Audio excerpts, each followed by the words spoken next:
Hello and welcome to study support. आज का जो हमारा टॉपिक है ये है मोशंस ऑफ द अर्थ, जो है रोटेशन एंड रेवोल्यूशन। ये 6th क्लास ज्योग्राफी का 3rd चैप्टर है अंडर एनसीईआरटी सिलेबस। तो बेटा आप याद रखो, जो अर्थ है हमारी, इसकी सिर्फ दो मोशंस हैं, एक है रोटेशन, दूसरी है रेवोल्यूशन।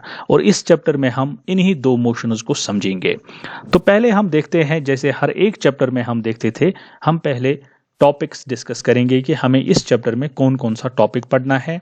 और साथ में मैं आपको रिकमेंड करता हूं कि आप इस वीडियो को देखने के बाद अपनी टेक्स्ट बुक से इस चैप्टर को आप पढ़िएगा। ओके, सो देखते हैं हम कौन से टॉपिक्स हैं हमारे आज। पहले टॉपिक में हम देखेंगे रोटेशन ऑफ अर्थ, यानी हम समझेंगे अर्थ की रोटेशन। ओके, दूसरे टॉपिक में हम समझेंगे रिवोल्यूशन ऑफ अर्थ।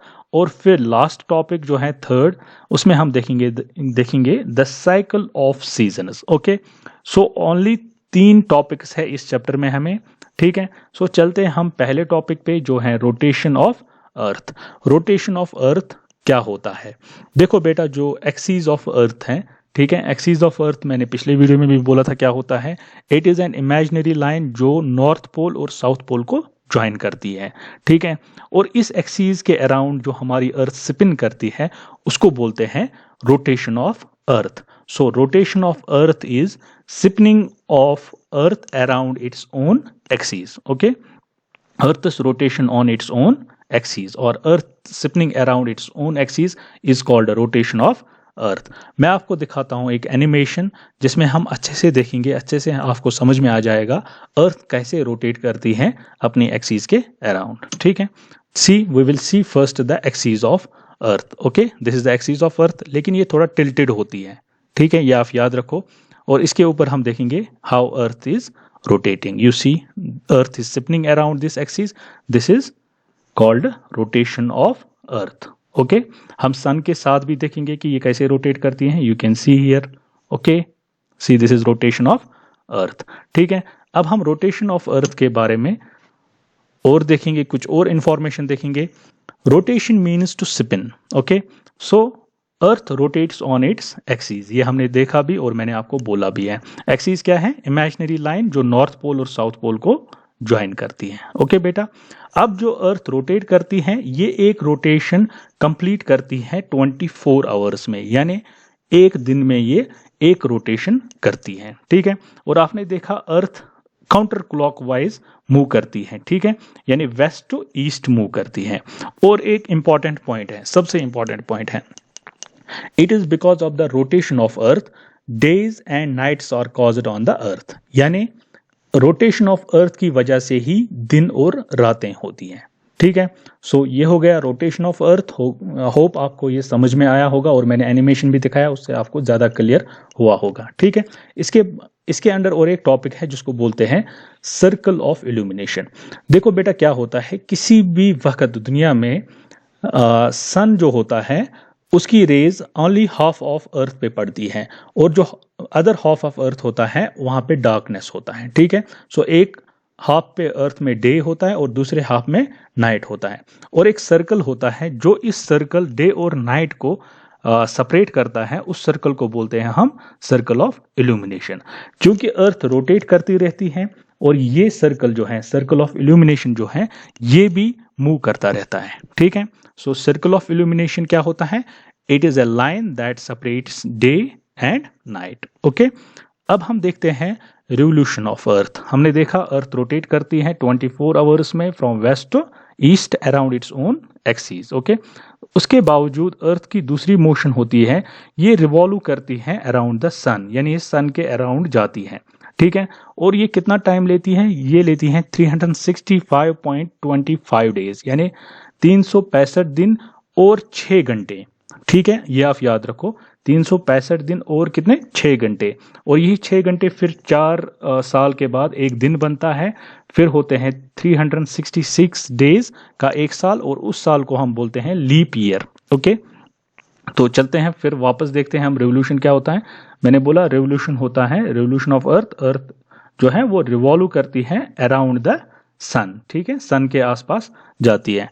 मैं आपको एक एनिमेशन यहां भी दिखाऊंगा ताकि आपको क्लियर हो जाए रिवोल्यूशन ऑफ अर्थ क्या होता है बेटा। ठीक है, सो हम देखते हैं। सी अर्थ रोटेट करती है, इसके साथ साथ अर्थ जो है दिस इज द सन, इसके अराउंड जाती है, इसको बोलते हैं रिवोल्यूशन ऑफ अर्थ। ठीक है, सो अगर आप देखोगे, मैं आपको फिर से दिखाता हूं, दो चीजें होती हैं, एक अर्थ जो है वो देखो रोटेट करती है अपने एक्सिस के अराउंड, और उसके साथ साथ ये सन को रिवॉल्व भी करती हैं।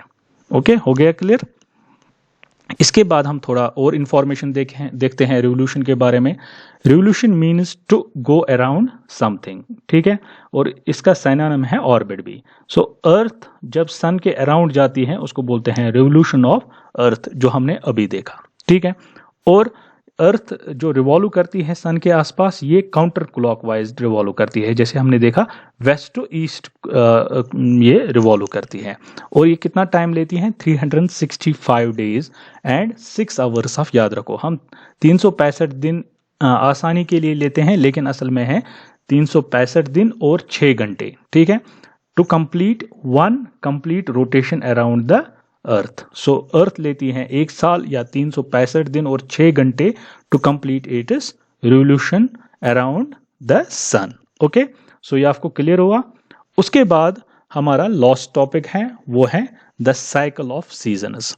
देखो बेटा क्या होता है, जो सीजन्स होते हैं वो एक साइकिल बनाते हैं, पहले स्प्रिंग, फिर समर, फिर ऑटम, फिर विंटर, फिर स्प्रिंग, फिर समर। तो ये चलता रहता है एक साल में, ये साइकिल चलता रहता है।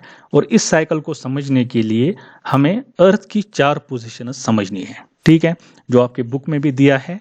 कौन कौन सी पोजीशन, एक पोजीशन है जिसको बोलते हैं जून सॉलिस्टिस, ये होता है 21 जून को। ठीक है, और दूसरी है दिसंबर सॉलिस्टिस, ये होता है 22 दिसंबर को। ओके, उसके बाद मार्च इक्विनॉक्स देखना है हमें, ये होता है 21 मार्च को, यानी 21 का जो मार्च का डेट होता है उस दिन होता है ये। और सितंबर इक्विनॉक्स ये होता है 23 सितंबर को।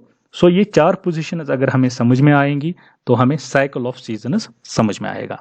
ठीक है, इससे पहले मैं एक छोटा टॉपिक आपको बोलता हूं ताकि हमें साइकिल ऑफ सीजन्स और अर्थ की ये 4 पोजीशंस समझ में आ जाए। उसको बोलते हैं axial tilt of the earth. देखो बेटा, मैंने आपको पिछले वीडियो में भी बोला और हमने रोटेशन में भी देखा, जो हमारी अर्थ है वो टिल्टेड है। ठीक है, और ये अगर असल में ये होनी चाहिए एक्सिस ऑफ अर्थ, क्योंकि हमारी अर्थ टिल्टेड है तो ये है एक्सिस ऑफ अर्थ। मैं आपको फिर से दिखाता हूं, असल में ऐसे होना चाहिए, लेकिन ये थोड़ा टिल्टेड है, हमारी जो अर्थ है वो टिल्टेड है। इसकी वजह से ये प्लेन आप भूल जाओ, प्लेन ऑफ इक्वेटर आप भूल जाओ, इसलिए मैंने क्रॉस दिया यहाँ पे। आप इस प्लेन को देखो, इस प्लेन के साथ जो हमारी अर्थ की एक्सिस है ये 66.5 डिग्री एंगल बनाती है। ठीक है, ये आप याद रखो, और मैंने आपको साथ में एक डायग्राम कॉपी पे भी बनाई है, आप बिल्कुल ऐसे याद रखो। जो हमारी एक्सिस ऑफ अर्थ है वो 66.5 डिग्री एंगल बनाती है ऑर्बिटल प्लेन के साथ। ठीक है, सो ये याद रखो। उसके बाद हम इस चैप्टर को, इस टॉपिक को समझते हैं, द साइकिल ऑफ सीजन्स। तो हम एक एक पोजीशन लेंगे और एक एक पोजीशन को देखेंगे इसमें होता क्या है। ठीक है, सो पहले हम चलते हैं जून सॉलिस्टिस। जून सॉलिस्टिस को बोलते हैं बेटा समर सॉलिस्टिस भी, और ये कब होता है, ये होता है 21 जून को। और अगर आप देखोगे, मैंने बोला था इक्वेटर के नॉर्थ में जो आता है उसको बोलते हैं नॉर्दर्न हेमिस्फीयर, और इक्वेटर के साउथ में जो आता है उसको बोलते हैं साउदर्न हेमिस्फीयर।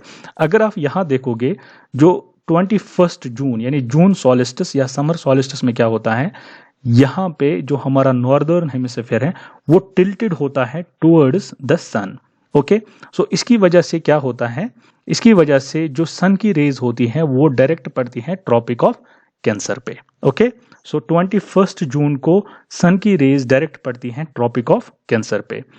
और नॉर्थ पोल जो होता है, आप देखो नॉर्थ पोल, ओके, ये टिल्टेड है टुवर्ड्स द सन। और जितनी भी places arctic circle to north pole आएंगी वहां पे 6 महीने का दिन होता है। ठीक है, और आप देखोगे साउथ पोल जो है वो दूर है सन से, और antarctic circle to south pole जितने भी प्लेसेस पड़ेंगे वहां पे एक दिन मतलब 6 महीने होता है, 6 महीनों की रात होती है वहां पे। नॉर्थ पोल में 6 महीनों का दिन होता है और यहाँ 6 महीनों की रात होती है। ठीक है, और आप देखो नॉर्दर्न हेमिस्फीयर में उस टाइम में समर चलता होता है और साउदर्न हेमिस्फीयर में विंटर। और नॉर्दर्न हेमिस्फीयर में लॉन्गेस्ट डेज होते हैं और शॉर्ट नाइट्स होती हैं। साउदर्न हेमिस्फीयर में उल्टा होता है, वहाँ पे लॉन्गेस्ट नाइट्स होती हैं, लॉन्गर नाइट्स होती हैं और डेज शॉर्ट होते हैं। और इस दिन जो जून 21 है, यानी जून सॉलिस्टिस के दिन क्या होता है, इस दिन नॉर्दर्न हेमिस्फीयर में सबसे बड़ा दिन होता है और सबसे छोटी रातें होती हैं, ठीक है, और साउदर्न हेमिस्फीयर में उल्टा होता है। और इस पोजीशन को बोलते हैं बेटा समर सॉलिस्टिस, ठीक है। और दूसरा है जिसको बोलते हैं विंटर सॉलिस्टिस। विंटर सॉलिस्टिस होता है 22 दिसंबर को। इस दिन क्या होता है, इस दिन होता है ट्रॉपिक ऑफ कैंसर पे डायरेक्ट रेज पड़ती है, ठीक है, ठीक है। अगर आप यहाँ देखोगे जो साउदर्न हेमिस्फीयर है वो इस वक्त टिल्टेड है सन की तरफ, और इस दिन ट्रॉपिक ऑफ कैप्रिकॉर्न पे डायरेक्ट रेज पड़ती है, ट्रॉपिक ऑफ कैंसर पे नहीं, ट्रॉपिक ऑफ कैप्रिकॉर्न पे 22 दिसंबर को डायरेक्ट रेज पड़ती है। और इस दिन जो साउदर्न हेमिस्फीयर होता है इस टाइम में वहाँ पे समर होता है और नॉर्दर्न हेमिस्फीयर में विंटर होता है। बिल्कुल ये समर सॉलिस्टिस के अपोजिट है। और साउदर्न हेमिस्फीयर में लॉन्गेस्ट डेज होते हैं और शॉर्टर नाइट्स होती हैं, और नॉर्दर्न हेमिस्फीयर में बिल्कुल इसका उल्टा होता है, ठीक है। और इस पोजीशन ऑफ अर्थ को बोलते हैं विंटर सॉलिस्टिस। ये होता है 22 दिसंबर को, ओके। उसके बाद है इक्विनॉक्स, ठीक है। दो इक्विनॉक्सेस होते हैं, और इक्विनॉक्सेस के दिन क्या होता है, इस दिन होता है डायरेक्ट जो सन की रेज होती है वो इक्वेटर पे पड़ती है, ठीक है। सो दो इक्विनॉक्स होता है, एक होता है मार्च इक्विनॉक्स जो होता है 21 मार्च को, और दूसरा होता है सितंबर इक्विनॉक्स, ठीक है। इस वक्त होता है सन की जो रेज है वो डायरेक्ट इक्वेटर पे पड़ती है, ठीक है बेटा। और 21 मार्च को जब ये इक्विनॉक्स होता है उस टाइम में नॉर्दर्न हेमिस्फीयर में स्प्रिंग, साउदर्न हेमिस्फीयर में ऑटम। और 23 सितंबर को क्या होता है, साउदर्न हेमिस्फीयर में स्प्रिंग होता है और नॉर्दर्न हेमिस्फीयर में ऑटम होता है, ठीक है। और एक चीज आप याद रखो, जो इक्विनॉक्स पोजीशंस हैं यानी 21 मार्च और सितंबर 23, इस दिन, इन दोनों दिनों में दुनिया में डेज एंड नाइट्स इक्वल होती हैं, ठीक है। सो ये आपको ये चार पोजीशंस हो गई ही अर्थ की, जिससे हमें समझ में आया होगा cycle of seasons, okay.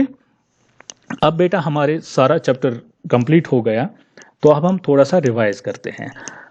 C first point, the earth is constantly rotating and revolving. ये हमने देखा, अर्थ कॉन्स्टेंटली रोटेट भी करती है अराउंड इट्स ओन एक्सिस, और ये रिवॉल्व भी करती रहती है सन के अराउंड, ठीक है। और it is because of the earth's rotation days and nights are caused, okay. So earth की रोटेशन की वजह से दिन और रातें होती हैं। और एक चीज, तीसरा पॉइंट, अर्थ का जो टिल्ट है, जो हमने देखा था एक्सल टिल्ट, और जो अर्थ रिवॉल्व करती है अराउंड द सन, उसकी वजह से सीजन्स होते हैं, ठीक है। सो ये तीन इंपॉर्टेंट पॉइंट्स हमने देखे इस चैप्टर में। मैं आपको दो इंपॉर्टेंट क्वेश्चंस बताऊंगा। अगर आपको ये दो क्वेश्चंस आपने खुद आंसर किए, इसका मतलब आपको इस चैप्टर की कंसेप्चुअल अंडरस्टैंडिंग हो गई, ठीक है, आपको ये चैप्टर समझ में आया होगा। और अगर आपको नहीं समझ में आया होगा, आप फिर से इसको रिवाइज कर लीजिएगा, ठीक है। और उसके बाद मैं आपको दो और असाइनमेंट दूंगा जो आप फिर करोगे, ठीक है। सो पहला क्वेश्चन है, what causes day and night on earth, ठीक है। सो यहाँ आंसर देखने से पहले अगर आप इसका आंसर बता सकते हो तो इसका मतलब है आपको ये समझ में आया होगा। सो अर्थ पे दिन और रात किसकी वजह से होता है, it is because of the earth's rotation, okay. दूसरा क्वेश्चन है, what causes the season on earth. जो अर्थ पे सीजन्स होते हैं वो किसकी वजह से होते हैं, वो दो वजह से होती हैं, एक अर्थ का जो टिल्ट है उसकी वजह से, और दूसरा जो अर्थ रिवॉल्व करती है अराउंड सन उसकी वजह से, ठीक है। तो अगर ये दोनों क्वेश्चंस आपको समझ में आया होंगे तो इसका मतलब है आपको ये चैप्टर अच्छे से समझ में आया होगा, ठीक है। उसके बाद मैं आपको असाइनमेंट दूंगा। पहला असाइनमेंट है, सी दिस इज रोटेशन, आपको बोलना है व्हाट इट इज। दूसरी चीज, how long does it take, ठीक है, what does it cause, okay. उसके बाद आपको देखना है रेवोल्यूशन में, what it is, how long does it take and what does it cause. ये आप असाइनमेंट कर लो। और एक असाइनमेंट है, आपको अपने आप को समझना है कि आप नॉर्दर्न हेमिस्फीयर में रहते हो, ठीक है। और ये चार पोजीशंस आपको बोलना है कि कहाँ पे कौन सा सीजन चल रहा होगा, ठीक है। So thanks for watching.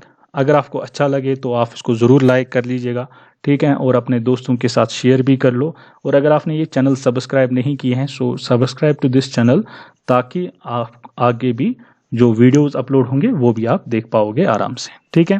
Thanks for watching.